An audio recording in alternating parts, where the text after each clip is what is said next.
बंधुओं नमस्कार, सत श्री अकाल, प्रणाम।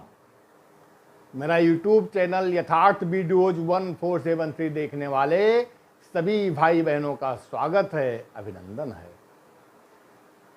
चर्चा चल रही है केवट की। केवट ने प्रभु के पैर धो करके उनको गंगा पार करा दिया। अब गंगा जी की रेत में केवट, भगवान राम, लक्ष्मण जी और सीता जी चारों खड़े हैं। केवट भगवान की मानसिक स्थिति को भांप रहा है, इसलिए उसने उतरते ही प्रभु को दंडवत किया। दंडवत का अर्थ है कि हमारी तरफ से विदाई है, अब आप आगे बढ़ें, क्योंकि उसको पता है कि मामला उतराई का फंसेगा।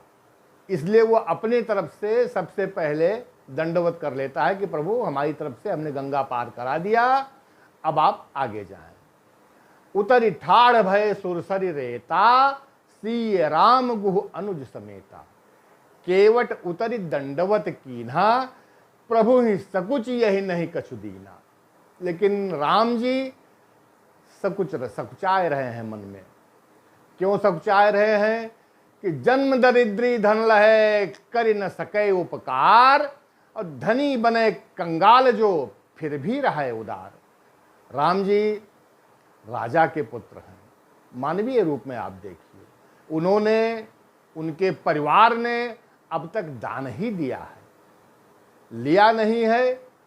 और उनको ये लगता है कि जिस अधिकार के साथ में हम नाव को मंगा रहे थे, केवट तो मजदूरी कर रहा है, तो इस रूप में इसको मजदूरी तो देना ही चाहिए। लेकिन समस्या ये है कि उनके पास कुछ नहीं है।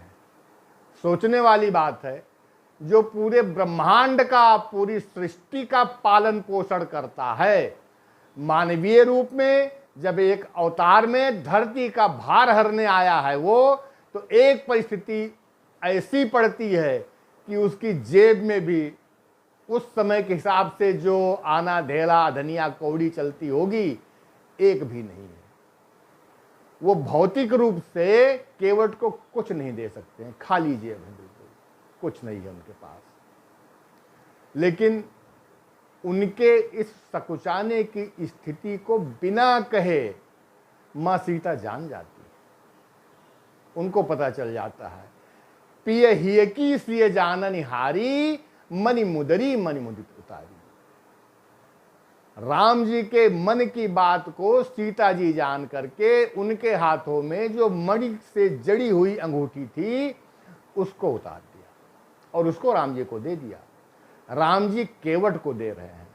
कहो कृपाल लेहु उतराई, केवट चरण गहो अकुलाई। राम जी ने उतराई के बदले में सीता जी की वो अंगूठी केवट को देनी चाहिए, लेकिन केवट जो है वो चरण पकड़ के व्याकुल हो गया, अंगूठी नहीं लिया उसने। थोड़ी सी चर्चा सीता जी की करते हैं कि एक तो बिना बताए, बिना प्रभु के कहे, बिना मांगे उन्होंने अंगूठी दे दी। जगत जननी है ना, मोह लोभ दोनों से बहुत दूर है। आज के समय के हिसाब से देखना होता भाई, तो सब लोग विचार करें, ऐसी स्थिति में कितने लोग तैयार हो जाते। भाई जो अनुपात आज उतराई का और अंगूठी का है, यही उस समय में भी रहा होगा।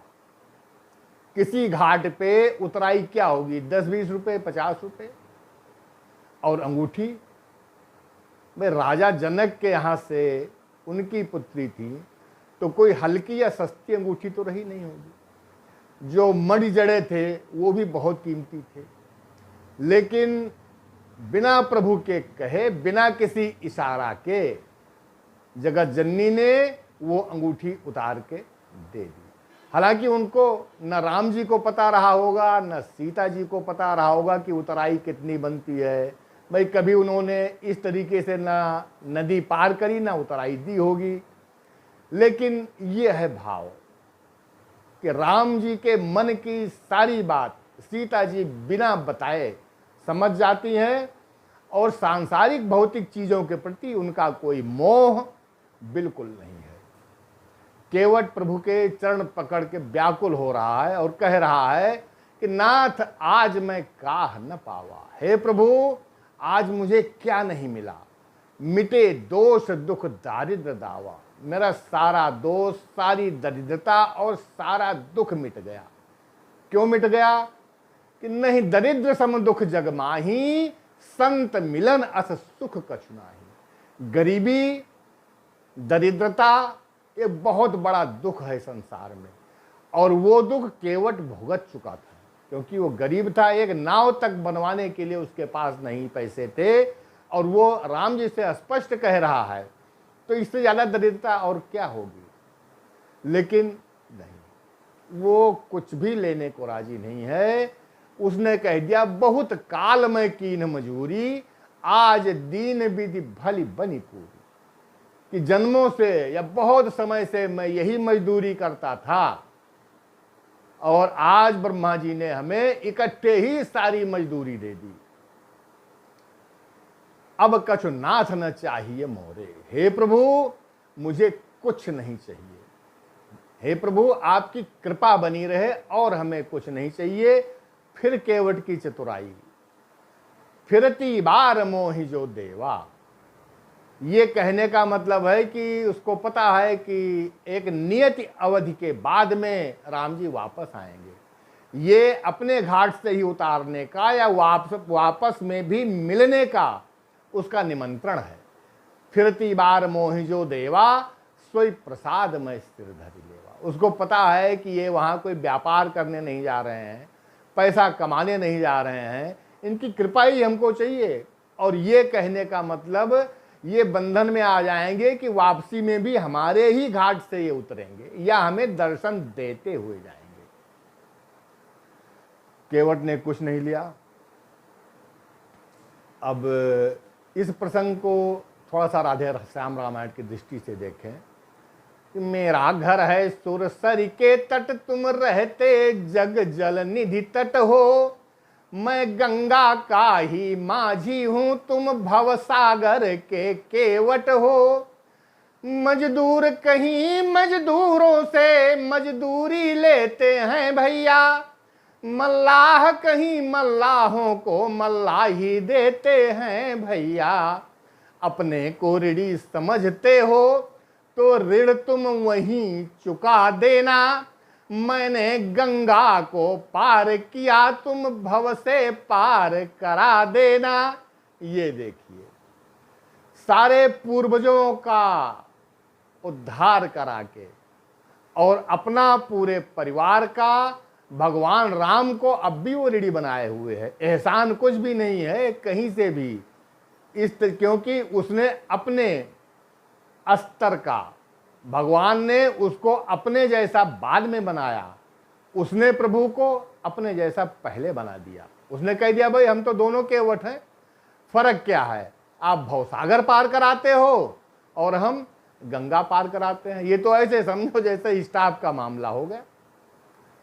बड़ी विनम्रता से, बड़ी प्रार्थना के बाद में तो वो प्रभु को विदा करता है, और अब अंत में प्रभु उसको विदा करते हैं। बहुत कीन प्रभु लखन सिए, नहीं कछु केवट लिए। बहुत कोशिश करी, प्रयत्न करने के बाद में भी केवट ने कुछ नहीं लिया। अब भगवान चूंकि प्रभु हैं, मर्यादा पुरुषोत्तम है, वो बेशक मानवीय रूप में है, लेकिन ईश्वर का स्वभाव तो मानवीय रूप में भी है।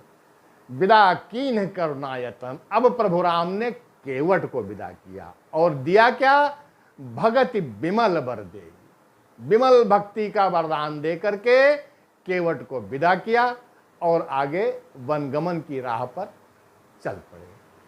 उज्ज्वल पहिरे का पड़ा, पान सुपारी खाए, एक हरि के नाम बिन बांधा जमपुर जाए। श्री राम जय राम जय जय राम, श्री राम जय राम जय जय राम, श्री राम जय राम जय जय राम। श्री राम जय राम जय जय राम। श्री सीताराम नाम महाराज की जय। बंधु, हमारे चैनल को लाइक, शेयर और सब्सक्राइब करते रहिएगा। धन्यवाद, प्रणाम।